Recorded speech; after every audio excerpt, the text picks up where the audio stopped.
ಹರಿ ಓಂ. ಎಲ್ಲರಿಗೂ ನಮಸ್ಕಾರ. ಆಗಲೇ ಇಂಟ್ರೊಡ್ಯೂಸ್ ಮಾಡಿದ್ದಾರೆ ನನ್ನ ಪದ್ಮಶ್ರೀ ಅಂತ. 1986ರಿಂದ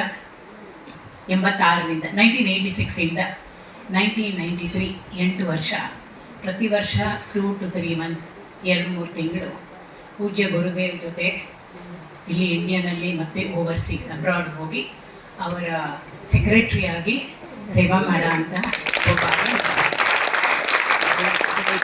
ಪ್ರತಿ ಹೆಜ್ಜೆಗೂ ಪ್ರತಿ ಹಂತದಲ್ಲೂ ಸಾಕಷ್ಟು ಪಾಠಗಳಿವೆ, ಲರ್ನಿಂಗ್ ಲೆಸನ್ಸ್ ಇದೆ. ಹೇಳ್ತಾ ಹೋದರೆ ಶಿವರಾತ್ರಿ ಜಾಗರಣೆ ಆಗುತ್ತೆ, ಆದರೆ ಅವ್ರು ಕೊಟ್ಟಿರೋದು 5 ನಿಮಿಷ ನನಗೆ. ಅದರಿಂದ I just take up one incident. ವಿಶೇಷವಾದ ಒಂದು ಇನ್ಸಿಡೆಂಟ್ ನಡೆದಿತ್ತು. ಯಾಕೆ ಇದನ್ನೇ ತೊಗೊಂಡಿದ್ದೀನಿ ನಾನು ಅಂದರೆ, ಗುರುದೇವರ ಸಮಾಧಿ ಸ್ಥಳದಲ್ಲಿ ನಾವಿದ್ದೀವಿ. ಇನ್ನೆರಡು ದಿನಕ್ಕೆ ಅವರ ಆರಾಧನೆ ಬರುತ್ತೆ. 32 ವರ್ಷದ ಹಿಂದೆ ಇಲ್ಲೇ ಭೂ ಸಮಾಧಿ ಆಯಿತು ಗುರುದೇವರು. ಇದ್ದೆ ನಾನು. ಭೂ ಸಮಾಧಿ ದಿನ ನಡೆದಂಥ ಒಂದು ವಿಶೇಷವಾದ ಘಟನೆ. I thought I share with you all of you. 93 May, going back in time. Europe ಮತ್ತು US ಟೂರ್ ಟ್ರಾವೆಲ್ ಪ್ಲ್ಯಾನ್ ಎಲ್ಲ ಗುರುದೇವ್ದು ರೆಡಿ ಆಗಿತ್ತು. ನಾನು ಪವಾಯಿನಲ್ಲಿ ಬಾಂಬೆ ಆಶ್ರಮದಲ್ಲಿ ಗುರುದೇವ್ಗೆ ಪ್ಯಾಕಿಂಗ್ ಮಾಡ್ತಾಯಿದ್ದೆ, ಸೂಟ್ ಕೇಸ್ ಪ್ಯಾಕ್ ಮಾಡ್ತಾಯಿದ್ದೆ. ಬಂದರು, ಆಫೀಸ್ ರೂಮಿಂದ ಬಂದು ರೂಮಿಗೆ ಕೂತ್ಕೊಂಡು ಬ್ರಿಂಗ್ ಮೈ ಬ್ರೀಫ್ ಕೇಸ್ ಅಂದರು. ಬ್ರೀಫ್ ಕೇಸ್ ತಂದು ಸೈಡ್ ಟೇಬಲ್ನಲ್ಲಿ ಇಟ್ಟೆ, ತೆಗೆದೆ. ಬೇಕಾದಷ್ಟು ಲೆಟರ್ಸು ಅದು ಇದು ಫೈಲ್ಸ್ ಏನೇನೋ ಇತ್ತು. ಕೆಳಗಡೆ ನಾನು ಕೂತ್ಕೊಂಡೆ, ಇನ್ಸ್ಟ್ರಕ್ಷನ್ಸ್ ಕೊಟ್ಕೊಂಡು ಹೋದೆ. ಹೀಗೆ ಮಾಡು, ಹೀಗೆ ಮಾಡು, ಹೀಗೆ ಮಾಡು ಅಂತ ಎಲ್ಲ ಕೆಳಗಡೆ ಇಟ್ಕೊಂಡು ಹೋದೆ. ದುಡ್ಡಿತ್ತು ಬ್ರೀಫ್ ಕೇಸ್ನಲ್ಲಿ, ಫ್ಯೂ ನೋಟ್ಸ್, ಮನಿ ಇತ್ತು. Take it out and give it to me. ನಾನು ಇಂಗ್ಲೀಷ್ ಯೂಸ್ ಮಾಡ್ತಿರೋದು ಯಾಕೆಂದರೆ ಅವ್ರು ಹೇಳಿದ್ದನ್ನೇ ಹೇಳ್ತಾ ಇದ್ದೀನಿ. Take out all these notes and give it to me. ಎಲ್ಲ ತೆಗೆದುಕೊಟ್ಟೆ, ಮರ್ಚಿದ್ದೆಲ್ಲ ಓಪನ್ ಮಾಡಿದ್ರು. ಈ ಬ್ರೀಫ್ ಕೇಸ್ ಓಪನ್ ಮಾಡಿದ್ರೆ ಹಿಂದೆಗಡೆ ಪೌಚ್ ಇರುತ್ತೆ, ಅಲ್ಲೂ ಒಂದಷ್ಟು ಇತ್ತು, ಮಣಿ ಇತ್ತು. ಅಬ್ರಾಡ್ ಹೋದರೆ ನಮ್ಮ ಕರೆನ್ಸಿ ತೊಗೊಳೋಂಗಿಲ್ಲ. ಅದಕ್ಕೆ ಹೇಳಿದೆ ಗುರುದೇವ್, ನಾವು ಗುರುದೇವ್ ಅಂತ ಕರಿತಿರ್ಲಿಲ್ಲ, ಅವ್ರನ್ನ ಸ್ವಾಮೀಜಿ ಅಂತಿದ್ವಿ, ಅದು ಅಭ್ಯಾಸ ನನಗೆ. ಸ್ವಾಮೀಜಿ ದುಡ್ಡಿದೆ ಇಲ್ಲೂ, take out all of that and give it to me ಅಂದರು. ಎಲ್ಲ ತೆಗೆದುಕೊಟ್ಟೆ. ನೀವು ಊಹಿಸ್ಕೋಬೇಕು ಹೇಗೆ ನಡೆದಿರಬೇಕು ಇದು. ಇಟ್ಸ್ ನಾವು ಒಂದು ಸತಿ ಅಂತ ಸಿಗ್ನಿಫಿಕೆನ್ಸ್ ಏನಿದೆ ಅಂತ. ಬಟ್ ಅದು ಹೇಗೆ ನಡೀತು, ಒಂದು ಎನ್ವಿರಾನ್ಮೆಂಟು, ಆ ಒಂದು ಪರಿಸರ ಸೈಲೆಂಟಾಗಿತ್ತು, ಅವ್ರ ಮಾತು, ಮತ್ತು ನಾನೇನು ಬೇಕೋ ಅಷ್ಟು ಮಾತಾಡೋದು. ನೀವು ಅದನ್ನು ಊಹಿಸ್ಕೋಬೇಕು. ಸರಿ, ಕೊಟ್ಟೆ ಎಲ್ಲ ನೋಟ್ಸ್ ಎಲ್ಲ. ಆಮೇಲೆ ಅದರಿಂದ 2-3 ನೋಟ್ ತೆಗೆದು keep it back inside, let it grow ಅಂದರು. ಲೆಟ್ ಇಟ್ ಗ್ರೋ ಅಂತ, ವೃದ್ಧಿ ಆಗಲಿ, ವಾಪಸ್ ಇಡುವ ದುಡ್ಡನ್ನ ಅಂತ ಅಂದ್ಬಿಟ್ಟು ಅದಕ್ಕೊಂದು ಇಲಸ್ಟ್ರೇಷನ್ ಕೊಟ್ಟರು. ಚಿಕ್ಕ ಮಕ್ಕಳು ನವಿಲ್ಗೇರಿನ ಬುಕ್ನಲ್ಲಿ ಇಡ್ತಾರೆ, ಯಾಕೆಂದರೆ the think it will grow, let this also grow ಅಂದರು. ವೃದ್ಧಿ, ಚಿನ್ಮಯ ಮಿಷನ್, ವೃದ್ಧಿ ಆಗಬೇಕಲ್ಲ, ಇಟ್ಟೆ ವಾಪಸ್. ಇವತ್ತಿಗೂ ಬ್ರೀಫ್ ಕೇಸ್ ಇದೆ ಪವಾಯಿನಲ್ಲಿ, ಆಶ್ರಮದೊಳಗೆ. I think those notes must be still there. ಯಾರು ತೆಗ್ದಿಲ್ಲ ಅಂತ ಅನ್ಕೋತೀನಿ. ಮಿಕ್ಕಿದ ದುಡ್ಡನ್ನೆಲ್ಲ ಕೈ ಕೊಟ್ಟರು. ಕೌಂಟ್ ಅಂತ ಎಣಿಸ್ತೆ, ಇಷ್ಟಿದೆ ಅಂದೆ. Put it in an envelope, ಮತ್ತು ಇಂಗ್ಲೀಷ್ ಯೂಸ್ ಮಾಡ್ತಿದ್ದೀನಿ.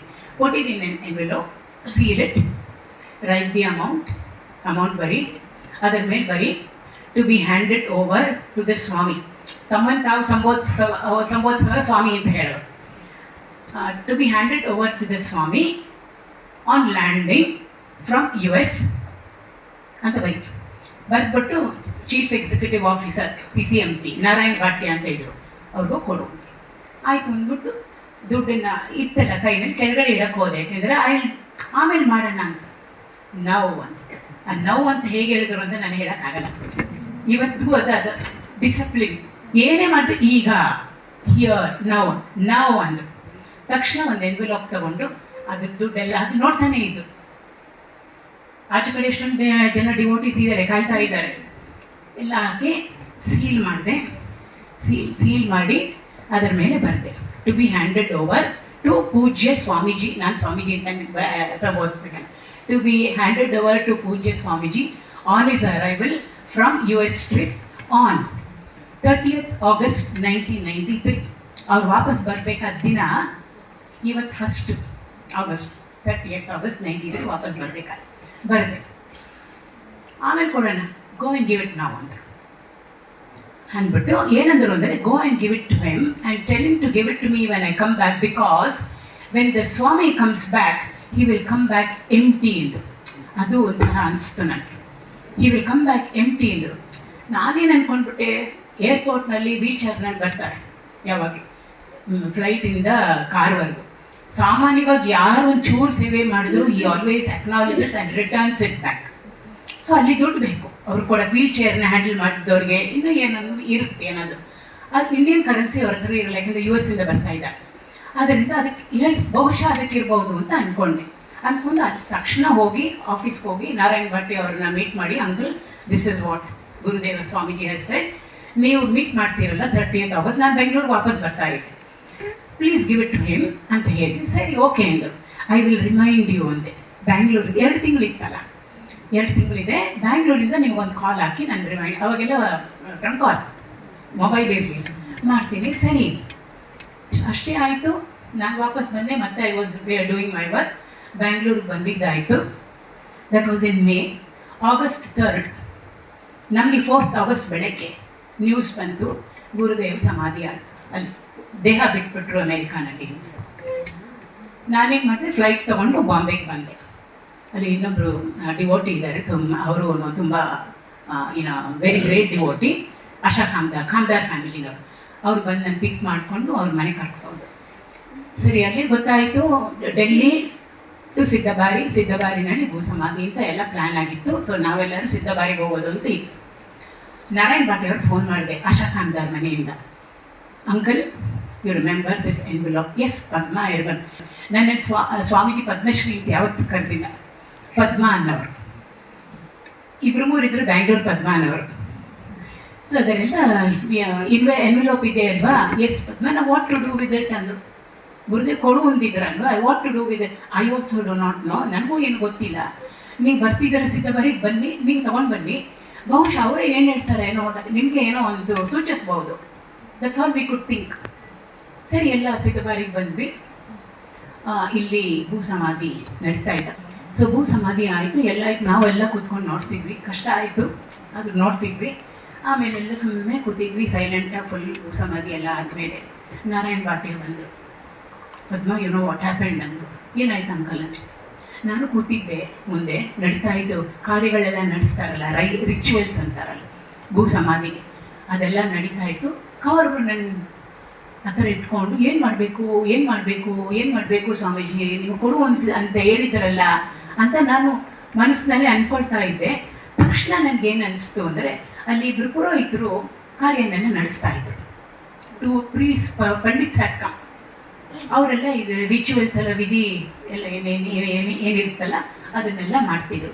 ಅವ್ರಿಗೆ ಅನಿಸ್ತಂತೆ ಗುರುದೇವ್ ಹೇಳ್ತಾ ಇದ್ದಾರೆ ಅವರಿಬ್ಬರು ಕೊಡು ಅಂತ ನನಗನ್ನಿಸ್ತು. ಓಪನ್ ಮಾಡಿದೆ ಕವರು, ಎಷ್ಟಿತ್ತು, I don't talk about the amount, ಅವರಿಬ್ಬರು ಹಂಚ್ಬಿಟ್ಟೆ. ನಮಗೆ ಕಣ್ಣಲ್ಲೆಲ್ಲ ನೀರು ಬಂದ್ಬಿಡ್ತಾ, 2-3 ಜನ ನಾವಲ್ಲಿ ಕೂತ್ಕೊಂಡಿದ್ದು. ಯಾಕೆಂದರೆ ಎಷ್ಟು ಪ್ಲ್ಯಾನ್ ಮಾಡಿದ್ದಾರೆ. 2 ತಿಂಗಳ ಹಿಂದೆಯೇ ಗುರುದೇವ್ದು ಒಂದು ಇದು ಏನು ಅಂದರೆ ಕ್ರಮ, ಪ್ರತಿ ಒಂದು ಮನೆಗೂ ಹೋಗ್ತಿದಾರಲ್ಲ ಯಜ್ಞ, 7 ದಿನ ಒಬ್ಬರೊಬ್ಬರು ಮನೆಯಲ್ಲಿ ಇರೋರು. ಬ್ಯಾಂಗ್ಳೂರಿನಲ್ಲಿ ಪ್ರೇಮ ಕೃಷ್ಣಮೂರ್ತಿ ಅವ್ರ ಮನೇಲಿ ಇರ್ತೀವಿ. ಕೊನೆಯ ದಿನದಲ್ಲಿ ಲಿಸ್ಟ್ ಪ್ರಿಪೇರ್ ಮಾಡ್ಬೇಕು ನಾವು. ಆ ಮನೆಯಲ್ಲಿ ಡ್ರೈವರ್ ಅವ್ರನ್ನೇನು ಬಿಟ್ಟಿರಲ್ಲ, ಯಾಕೆಂದರೆ ಹೋಸ್ಟೇ ಬಿಟ್ಟಿರ್ತಾರೆ ಗಾಡಿ, ಆದರೂ ಡ್ರೈವರ್ ಅವ್ರ ಮನೆ ಇದು servant, cook, helper, cleaner, dhobi ಇದ್ದರೆ ದೋಬಿ, ಸೆಕ್ಯೂರಿಟಿ ಮ್ಯಾನ್ ಇದ್ದರೆ ಸೆಕ್ಯೂರಿಟಿ ಮ್ಯಾನ್, ಎಲ್ಲ ಹೆಸರು ಬರೆದು ಅವ್ರಿಗೆ ಕೊಡಬೇಕು ಲಿಸ್ಟ್. ಅಷ್ಟು ಹೆಸರು ಮುಂದೆ ಅಮೌಂಟ್ ಹಾಕ್ತಾರೆ, ಅಷ್ಟು ಅಮೌಂಟ್ ಅವ್ರು ಕೊಡೋದು. ಆಮೇಲೆ ನಾವು ಅದನ್ನು ಕವರ್ನಲ್ಲಿ ಹಾಕಿ ಹೆಸರು ಬರೆದು ಸೀಲ್ ಮಾಡಿದ್ರೆ, ಮೊದಲೆಲ್ಲ ಸ್ವಾಮೀಜಿ ಅವರೇ ಕರೆದು ಕುಕ್ಕನ ಕರೆಯೋರು, ಸೆಕ್ಯೂರಿಟಿನವ್ರು ಕರೆಯೋರು, ಡ್ರೈವರ್ನ ಕರೆದು ಅವರೇ ಕೊಡೋರು. ಕೊನೆಯಲ್ಲಿ ತುಂಬ ಹುಷಾರಿರಲಿಲ್ಲ, ನಮ್ಗೆ ಕೊಟ್ಬಿಟ್ಟು ನೀನೇ ಕೊಟ್ಬಿಡೋನು ಅವ್ರು whoever is there was working for it ಕೊಟ್ಬಿಡೋರು. ಅಂದರೆ ಪ್ರತಿ ಸರ್ತಿನೂ ಏನೇ ಕೆಲಸ ಯಾರೇ ಮಾಡಲಿ ಒಂಚೂರು ಅಪ್ಲಿಕೇಶನ್ ಇಟ್ಕೊಡ್ತಿರ್ಲಿಲ್ಲ. We are obliged to him. But ಏನೋ ಒಂದಿಷ್ಟು ಯಾರಾದರೂ ಒಂದು ಸೇವೆಯನ್ನು ಮಾಡಿದರೆ, ಏನಾದರೂ ಒಂದು ಕೆಲಸ ಮಾಡಿದರೆ ಯಾವಾಗಲೂ ಅಕ್ನಾಲೇಜ್ ಮಾಡಿ ರಿಟರ್ನ್ ಮಾಡಿಬಿಡೋರು. ಸೊ ಅದು ಅವತ್ತು ಜ್ಞಾಪಕ ಬಂತು. ಇವತ್ತು ಬೆಳಗ್ಗೆ ಲಂಚ್ ಟೈಮ್ನಲ್ಲಿ ಹೇಳ್ತಿದ್ರು ಇಲ್ಲಿನ ವರ್ಕರ್ಸ್ಗೆಲ್ಲ ನಾವು ಲೆಟ್ ಅಸ್ ಕಾಂಟ್ರಿಬ್ಯೂಟ್ ಸಮಥಿಂಗ್. ತಕ್ಷಣ ನನಗೆ ಜ್ಞಾಪಕ ಬಂತು. ಸ್ವಾಮೀಜಿ ಅದು ಇತ್ತು, ಅವರು ಅದೊಂದು ಟ್ರೆಡಿಷನ್ ಮೇಂಟೈನ್ ಮಾಡಿದ್ರು ಯಾವಾಗಲೂ. ಸೊ ಎಷ್ಟು ಯೋಚನೆ ಮಾಡಿದ್ದಾರೆ ಅಂದರೆ, ಕೆಲವರು ಅವರು ಹೋಗುವಾಗ ದುಡ್ಡು ಇಟ್ಬಿಡ್ತಾರೆ, ಮಕ್ಕಳಿಗೆ ಯಾಕೆ ತೊಂದರೆ, ಆ ಕಾರ್ಯಾತಿಥಿ ಇತ್ಯಾದಿ ಮಾಡಬೇಕಲ್ಲ, ಮಕ್ಕಳು ದುಡ್ಡು ಖರ್ಚು ಮಾಡಬೇಕು, ಕೆಲವರು ಮಾಡೋಕ್ಕೆ ಇಷ್ಟ ಇರಲ್ಲ, ಅವರೇ ತಮ್ಮ ಇದು ಕಾರ್ಯಕ್ಕೆ ತಾವೇ ದುಡ್ಡು ಇಟ್ಬಿಟ್ಟಿರ್ತಾರೆ. ಆ ಥರ ಅನಿಸ್ಬಿಡ್ತು ನಮಗೆಲ್ಲ. ತಮ್ಮ ಕಾರ್ಯನ ತಾವೇ ಮಾಡ್ಕೊಂಡು ಹೊರಟೋದು. ಏನೂ ಹಾಫ್ ನಿಲ್ಲಿಸ್ಲಿಲ್ಲ, ಅರ್ಧ ಯಜ್ಞದಲ್ಲಿ ನಿಲ್ಲಿಸ್ಲಿಲ್ಲ. ಒಂದು ಯಜ್ಞ ಮುಗ್ದಿತ್ತು, ಇನ್ನೊಂದು ಯಜ್ಞಕ್ಕೆ ಹೋಗಬೇಕಾಯಿತು, ಟ್ರಾನ್ಸಿಟ್ನಲ್ಲಿದ್ದರು, ಶರೀರ ಬಿಟ್ಟರು. Nothing was incomplete. That is how he was. I just thought I share this because ವಿಶೇಷವಾಗಿ ಆರಾಧನೆ ಇದಕ್ಕೆ ಬಂದಿದ್ದೀವಿ ನಾವೆಲ್ಲ. This is what happened. It was the last. ಅವತ್ತು ರಾತ್ರಿ ಸ್ಟೇಟ್ಸ್ಗೆ ಮಿಡ್ ನೈಟ್ ಫ್ಲೈಟ್ ತೊಗೊಂಡು ಹೋದರು. ಹೋಗಿ ಯೂಶಲಾಗಿ 30 ಸೆಕೆಂಡ್ಸ್ ಸ್ವಾಮೀಜಿ ಯೂಶಲಾಗಿ ಏನು ಮಾಡ್ತಾರೆ, ಈ ಟೇಕ್ಸ್ ರೆಸ್ಟ್. ಡಿನ್ನರ್ ಆಯಿತು, ರೆಸ್ಟ್ ತೊಗೊಂಡು ಮಧ್ಯರಾತ್ರಿ ಮತ್ತೆ ಎದ್ದು ಸ್ನಾನ ಮಾಡಿ ಏರ್ಪೋರ್ಟಿಗೆ ಹೊರಡ್ತಾರೆ. That is the usual routine. ಅವತ್ತಿನ ದಿನ ಹೊರಡಬೇಕಾದ the last time he left India, never to come back physically. ಊಟ ಮಾಡಿ ಕೈ ತೊಳ್ಕೊಂಡು ಬಂದರು. ನಾವು ನಿಂತಿದ್ದೆ, ಆಶಾ ಕಾಮದಾರ್ ನಿಂತಿದ್ದು. ಪ್ಯಾಕಿಂಗ್ ಎಲ್ಲ ಮುಗಿಸಿತ್ತು. ಅಕಸ್ಮಾತ್ ಏನಾದರೂ ನನಗೆ ಲಾಸ್ಟ್ ಮಿನಿಟಲ್ಲಿ ಅದು ಹಾಕು ಇದು ಹಾಕೊಂಡು ಏನು ನಿಂತ್ಕೊಂಡಿದ್ವಿ ರೂಮ್ನಲ್ಲಿ. ನಮಸ್ಕಾರ ಮಾಡಿ ನಾವು ಹೊರಗಡೆ ಬರೋದಿತ್ತು. ಆಶಾ ಕೇಳಿದ್ರು, what time are we leaving? 1 o'clock or 2 o'clock midnight was the flight ಅಂತ ಹೇಳಿದ್ರು. ಸ್ವಾಮೀಜಿ ವುಡ್ ಟೇಕ್ ರೆಸ್ಟ್ ಅಂದರು. I am not feeling sleepy ಅಂದರು. I don't want to sleep ಅಂದರು. ಅಂದ್ಬಿಟ್ಟು ಈಸಿ ಚೇರ್ ಇದೆ, ಒಂದು ಬಾಗಿಲ ಹತ್ರನೇ ಇದೆ ಅವ್ರ ರೂಮ್ನಲ್ಲಿ, ಆಫೀಸ್ ರೂಮ್ನಲ್ಲಿ ಅವ್ರ ರೂಮ್. ಚೇರ್ ಮೇಲೆ ಕೂತ್ಕೊಂಡು both of you come and sit here ಅಂತ. ನಮಗೂ ಅವಳು ತುಂಬ ಹೋಗಿ ಟ್ರಾವೆಲ್ ಮಾಡಿದ್ದಾಳೆ ಸ್ವಾಮೀಜಿ. ನಮಗೇನು ಅನಿಸ್ತದೆ, it was a last satsang with him. Not a satsang which we wanted or we asked for. It was a satsang that he gave to us. ಏನು ಅಂದರೆ, ನನ್ನ ಮಕ್ಕಳು ಆಮೇಲೆ ಅಳ್ತಾರೆ, ಇಷ್ಟು ಎಕ್ಸ್ಟ್ರಾ ಕೊಟ್ಬಿಟ್ಟು ಹೋಗ್ತಾ ಇದ್ದೀನಿ ನಾನು ಅನ್ನೋ ಥರ ಆಮೇಲೆ ನಮ್ಗೆ ಅನಿಸ್ತು. Till it was time for him to leave for the airport. ಕೂತ್ಕೊಂಡಿದ್ರು, ಮಾತಾಡ್ಸ್ಕೊಂಡು ಕೂತ್ಕೊಂಡಿದ್ರು. ಏನು ವೇದಾಂತ ಎಲ್ಲ ಏನು ಹೇಳ್ಕೊಡ್ಲಿಲ್ಲ ನಮಗೆ, ಸುಮ್ಮನೆ ಮಾತಾಡ್ಸಿದ್ರು ನಮ್ಮಿಬ್ಬರನ್ನ. ಇವತ್ತಿಗೂ ಅದು ಒಂದು ಇದು ಮಾಡ್ಕೋತೀವಿ, ಮನನ ಮಾಡ್ಕೋತೀವಿ. That was our Gurudev. So ಇಷ್ಟು ಹೇಳಿ, like I said, we can go on and on. ಇದು ವಿಶೇಷವಾಗಿತ್ತು, ಹೇಳೋಣ ಅಂದ್ಕೊಂಡೆ. ಇದ್ರಲ್ಲಿ ಬೇಕಾದಷ್ಟು ಪಾಠ ಕಲಿಯೋದಿದೆ. ನಾವು ಮನನ ಮಾಡಿಕೊಂಡ್ರೆ ಅವ್ರ ಡಿಸಿಪ್ಲಿನ್ನು, ಅವ್ರ ಅಕ್ನಾಲೇಜ್ಮೆಂಟು, ಅವ್ರ ಸೆನ್ಸ್ ಆಫ್ ಗ್ರೇಟ್ಫುಲ್ನೆಸ್ ಆ್ಯಂಡ್ ಗ್ರ್ಯಾಟಿಟ್ಯೂಡು. ಆಮೇಲೆ ಯಾವಾಗಲೂ ಡಿಸಿಪ್ಲಿನ್ ಮಾಡಬೇಕು, ಇವಾಗ ಮಾಡಬೇಕು, ನೋ ಟುಮಾರೋ, ನೋ ಆಫ್ಟರ್ವರ್ಡ್ಸ್. ಅದು ಬೇಕಾದಷ್ಟಿದೆ ಘಟನೆಗಳು. ನಾವು ಅಂದರೆ ನಾವು ಆ ಥರ ಇತ್ತು. So this is one I wanted to share with you all. Opportunity ಕೊಟ್ಟಿದ್ದಕ್ಕೆ ತುಂಬ ಧನ್ಯವಾದಗಳು. Thank you so